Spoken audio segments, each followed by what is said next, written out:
What if the secret to living longer, healthier, happier?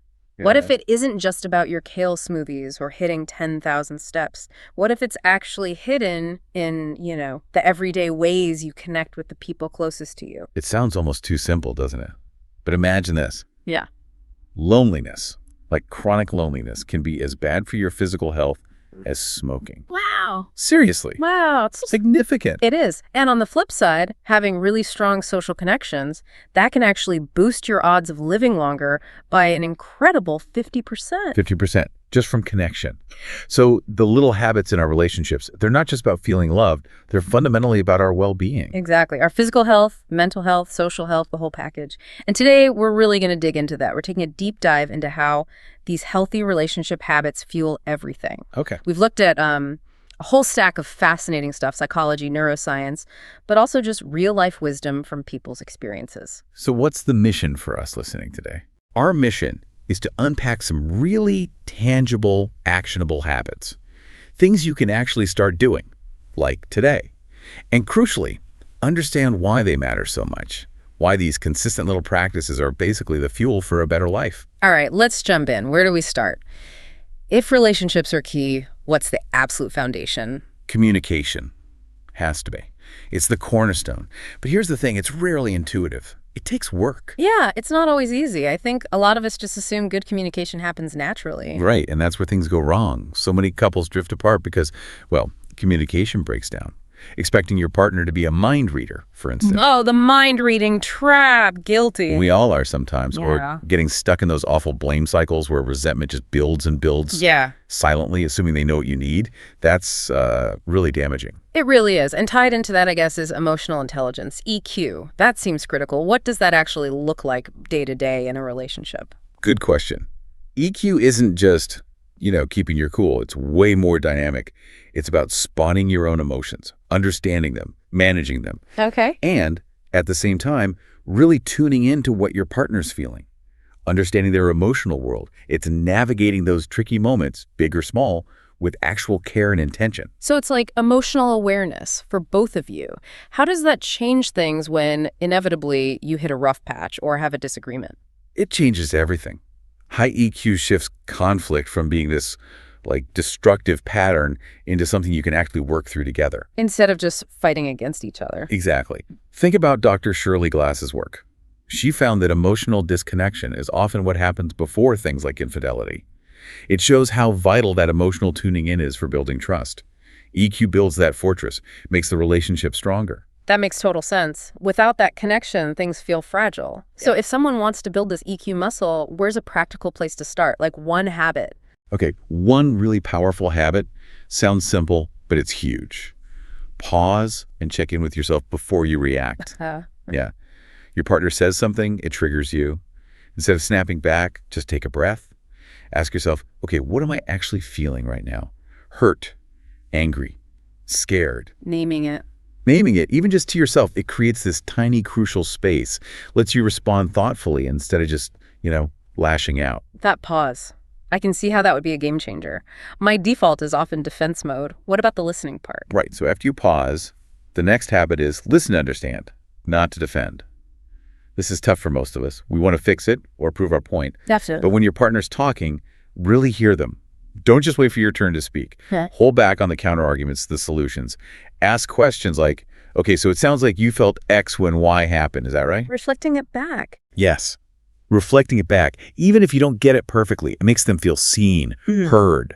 That builds massive trust over time. It stops being about who's right and starts being about, okay, we're connected. Just feeling understood can be so powerful. You mentioned something called emotion coaching conversations. How does that work? Ah, yes. This is a lovely tool inspired by Gottman.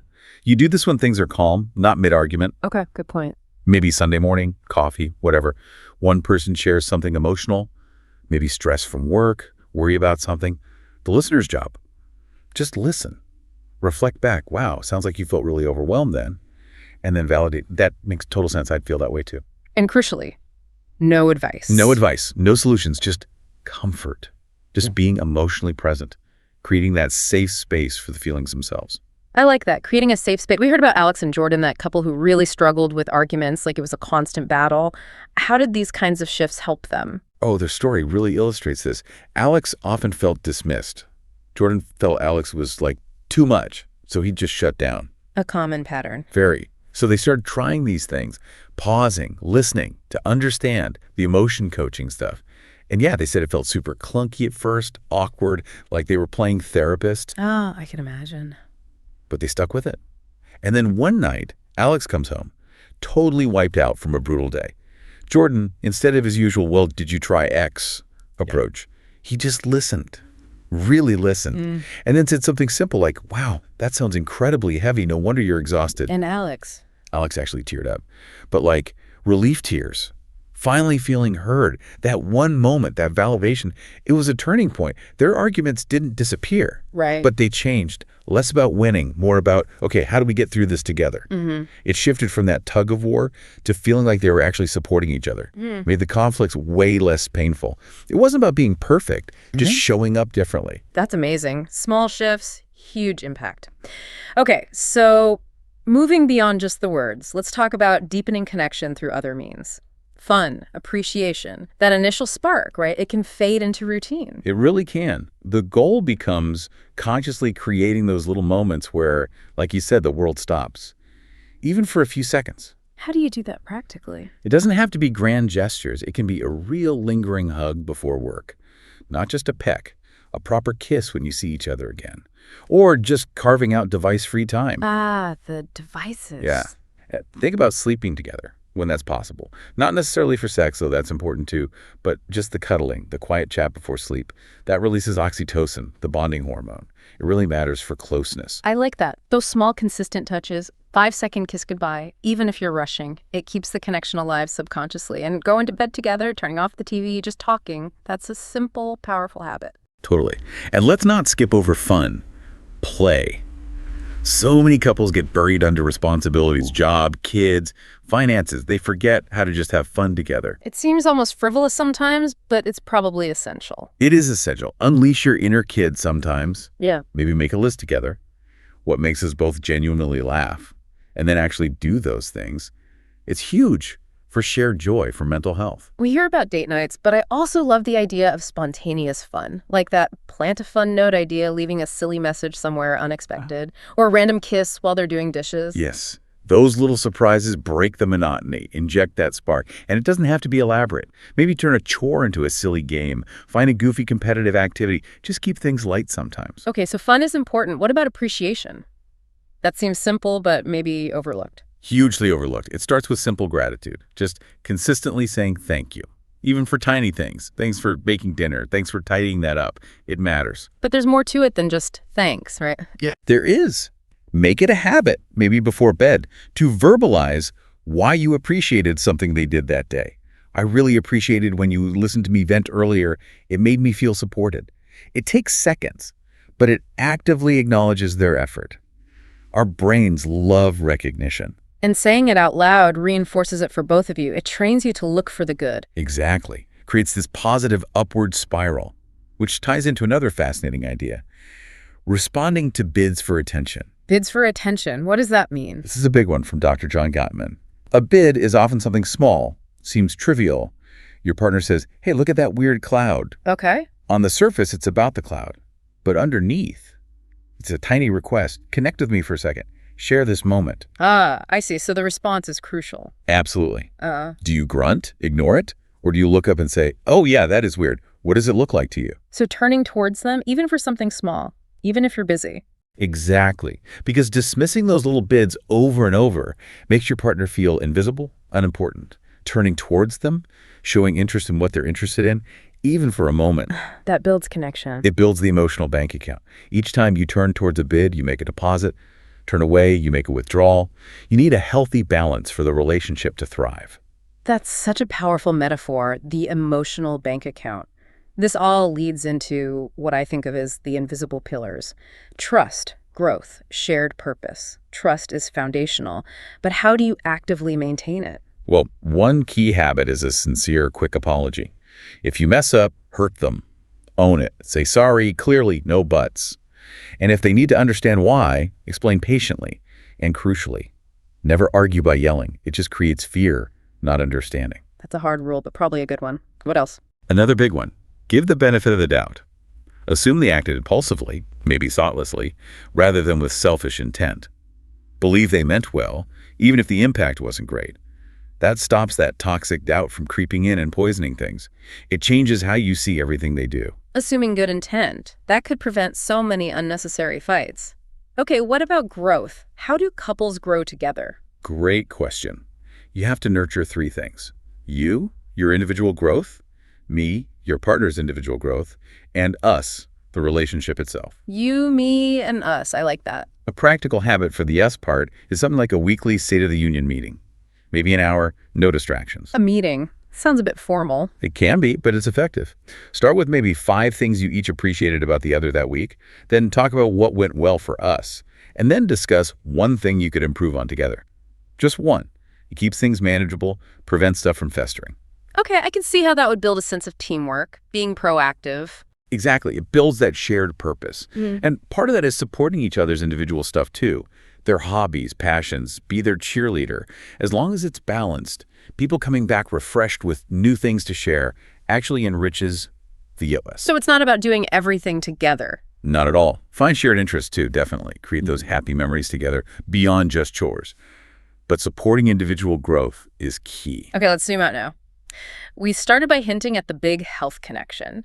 How does all this stuff, communication, fun, trust, growth, actually impact our physical health and how long we live? Okay, the science here is just, wow. Social isolation, chronic loneliness. It's now seen as a major public health crisis. Seriously. The risks are comparable to smoking, obesity, lack of exercise. That's huge. It is. The World Health Organization even has a task force on it. Loneliness increases stress hormones. It can literally change your brain, makes you more vulnerable to illness. So the stakes are really high. But the positive side, you mentioned that 50% number earlier. Yeah, that statistic is staggering. Having strong, robust social connections can increase your chances of long-term survival by 50%. 50. It's an incredible return on the investment you make in your relationships. Why? What's happening biologically? Well, we're wired for connection. It's innate.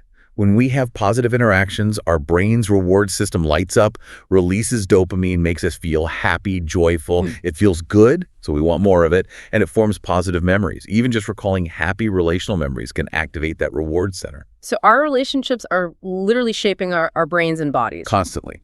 Which leads to this idea of the social cure. The social cure. Tell me more. It basically means that belonging to and identifying with social groups, family, friends, community groups, even a sports team or hobby club, has a direct positive impact on your health and quality of life.